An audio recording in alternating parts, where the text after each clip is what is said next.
Back of the end zone, and it's intercepted. Worst possible scenario for the Bears.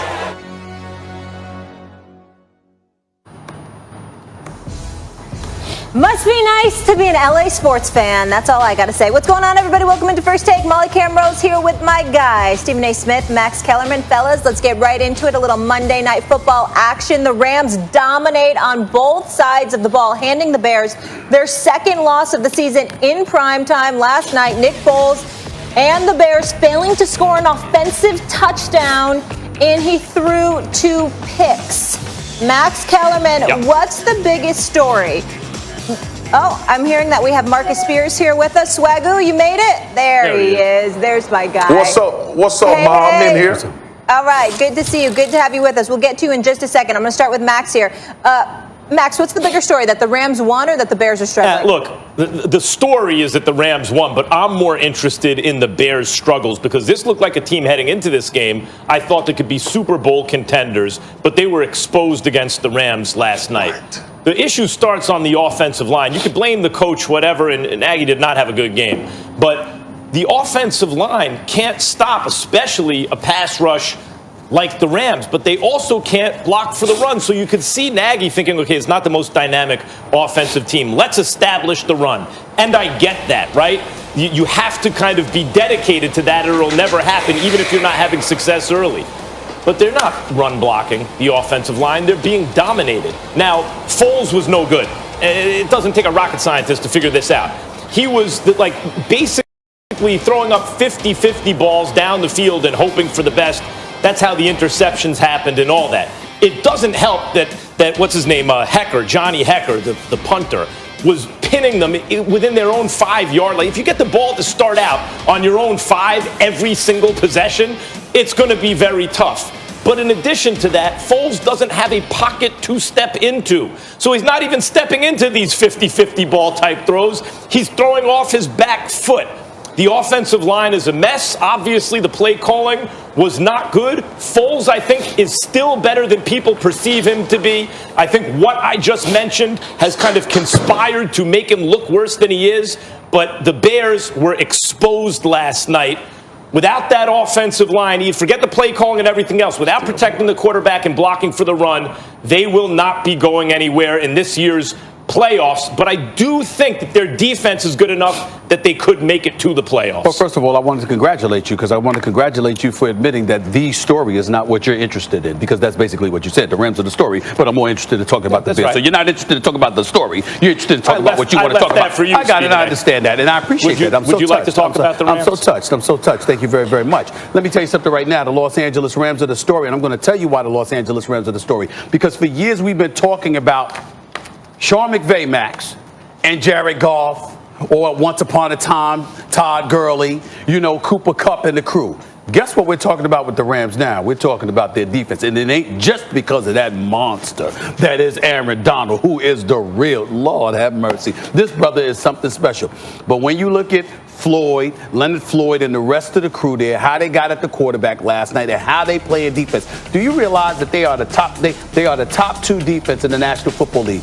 They're top 10 against the rush at number 7. They're top 10 against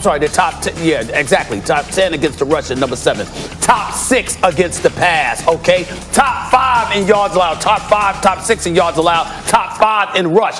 Across the board, whether it's against the run, it's against the pass, it's them getting at the passer, it's their play in the secondary. Holding calls against the line because Aaron Donald's coming. There goes 10 yards. Hold on. You bring up that one. How about this one, Max? What about how that cat put a move on Jalen Ramsey, and if it hadn't been overthrown by Nick Foles, it's a clear touchdown. But you couldn't. What happened? You had 3 offensive linemen for the Chicago Bears literally aim their sights on Aaron Donald, which put you 3 against 2 against LA's defense. They set up their rush foils. He has to get rid of the throw prematurely, and as a result, he missed it because he overthrew it. This is the kind of problem. This is the kind of problem that Aaron Donald causes. So I'm looking at Jared Goff, who's gotten better from last year. I'm looking at Sean McVay, who's modified some things, and after a great first year, slid a little bit last year, he comes back this year reminding folks what a great coach he is. And of course, they don't seem to miss Todd Gurley. Because this kid, Malcolm Brown, averaging 5.7 yards a rush, at least last night. This brother can play.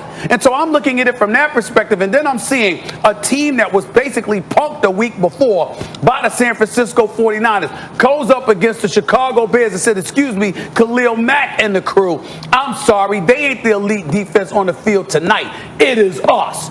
I'm looking at it from that perspective, and I'm saying I cannot ignore what I'm seeing from the Los Angeles Rams right now. They're playing some good ball. We know they could put up points. But the fact that they can stop people makes them a team to watch in the NFC. Man, y'all selling the hell out of this game. I want to go back to something. Max, did you say you thought Chicago was a Super Bowl team? I thought they were a sleeper. Yup. How? He's in love with Nick Listen, Foles. man. Well, I'll tell you what. He's in love with Nick how. Foles. Because Chicago has a defense that as good as it is, I think there's more there. I think they haven't even performed up to their level. I think they can be an elite Max. defense. The kind that you remember. That's Okay, one. And just two, stop. Nick Foles behind a great defense could win a Super Bowl. We've seen it. Just stop. Like, just cut it out, man. Look, the game last night was about Sean McVay, his creativity, and them running the ball down Chicago's throat. That's what the game was about last night from the Rams. We knew Aaron Donald and this defense would get pressure on Nick Foles because Chicago, quite frankly, with Matt Nagy, doesn't do anything creative offensively. He gets in this formation. He hikes the ball, and everybody knows what's coming. Just look at the game last night. Look at all of the shifts and all of the jet sweep motion that Sean McVay was doing, giving eye candy, bootlegging with Jared Goff, making sure that he was keeping this Chicago Bears defense on their heels. Now go to the opposite side. Look at Matt Nagy. It don't matter if Mitch Trubisky might have helped because he's athletic and he could have ran around, but he'd have still threw 2 or 3 interceptions. That's what this game boils down to. But like, let's stop falling into. I can't get off of. I thought they were a Super Bowl contender. Let's get off of fool's gold. Do you remember? Do you remember the Bucs game? Do you remember the Bucs game when a favored Bucs team, which had I remember the Bucs game when Who won Tampa that game? had 15 penalties. Yeah, I remember the Bucs offense having 15 penalties but in the just game. like hold on, I remember just that. like the Bears' offensive line penalties that were costly last night, some of that has to do with the opposing defense, doesn't it? And Chicago, I hadn't thought even lived up to their defensive possibilities. But this is my point about the Bears. Don't sell that to anybody. That's right. That's don't right. sell this that is to my anybody. point. You're right about don't Nagy. Don't sell that to anybody. Nagy versus McVay was a mismatch yesterday in terms of creativity. There's no doubt about it. The Chicago offensive line versus the Rams' entire defense was also a mismatch. That is also true. The reason to me the Bears are interesting is this is one of the original NFL franchises. This is a team like when you think about football, the Bears are one of the traditional football crazy town teams, right? At the height of Michael Jordan's popularity, it was the Bears on Saturday Night Live. And yet they've never really had a quarterback.